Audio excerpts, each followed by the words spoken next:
సంపాదించిన ఆస్తి పోతుంది, మనం తెచ్చుకున్న పేరు పోతుంది, మనం ఏదైతే సాధించామో అన్ని కూడా ఏమైపోతాయి, పోతాయి. మరి పౌలేంటి లాభం అంటున్నాడు. అందుకోసమే యేసుక్రీస్తు వారు కూడా మతాన్ని మీరు ప్రేమించద్దు అని ఒకనాటి కాలంలో చెబుతూ ఇలా చెప్తాడు. బైబిల్ ఏమంటుంది, అసలు క్రైస్తవ మతం అంటుందా లేకపోతే అదొక మార్గం అంటుందా అనేది ఇప్పుడు ఒకసారి మనం చూడగలిగినట్లయితే అసలు బైబిల్ గ్రంథాన్ని అందరూ ఓపెన్ చేద్దాం. మత్తయి సువార్త 23వ అధ్యాయం 15వ వచనం. మత్తయి సువార్త 23వ అధ్యాయం 15వ వచనం. మీరు నాకు త్వరగా సహకరించాలి. మత్తయి సువార్త 23వ అధ్యాయం 15వ వచనం. అయ్యో వేశ్యదారులైన శాస్త్రులారా, పరిసయ్యులారా, ఒకరిని మీ మతములో కలుపుకొనుటకు మీరు సముద్రమును భూమిని చుట్టూ వచ్చెదరు. అతడు కలిసినప్పుడు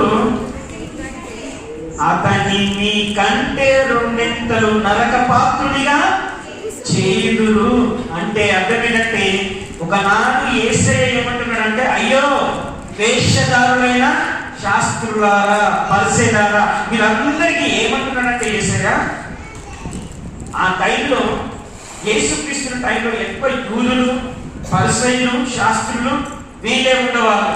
అయితే వీళ్ళున్న టైంలో ఏమంటున్నాడంటే యేసుక్రీస్తు ప్రభు వారు ఏమంటున్నారంటే, మీరు క్రీస్తు బోధన పక్కన యేసుక్రీస్తు వారు ఏమంటున్నారంటే మతాన్ని ప్రేమించే వారందరినీ ఏమంటున్నారంటే వేశ్యదారులు.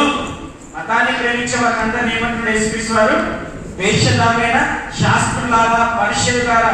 అంటే యేసుక్రీస్తు టైంలో వీళ్ళంతా కూడా ఏం చేసేవారంటే, మీరు ఖచ్చితంగా దశంభాగం ఇయ్యాలి అంటారా, మీరు ఖచ్చితంగా దీర్ఘ ప్రార్థనలు చేయాలి. ఏ ప్రార్థనలు? దీర్ఘ ప్రార్థనలు. మీరు ఏ సంపాదిస్తారో దాంట్లో ఖచ్చితంగా తెచ్చి ఎవరికి ఇవ్వాలి? దేవుడికి ఇస్తున్నారా లేకపోతే అక్కడ పరిచయం చేసిన వారికి ఇస్తున్నారు? ఇక్కడ కట్టబోతున్నారు. అంటే మతం ఏం చేస్తుందంటే ఆచారాలను నేర్పిస్తుంది. మతం ఏం నేర్పిస్తుంది? ఆచారాలని. మతము పండుగలను నేర్పిస్తుంది. ఏం నేర్పిస్తుందండి? మతం అండి ఏం నేర్పిస్తుంది అంటే ఆచారాలను. లేదు, మనం కట్టుబాటు కలిగి ఉండాలి, మన పూర్వీకులు మనకు నేర్పించారు, వీటిని ఖచ్చితంగా మనం పాటించాల్సిందే అని ఏం నేర్పిస్తుంది అంటే మతం నేర్పిస్తుంది. ఆచారాలు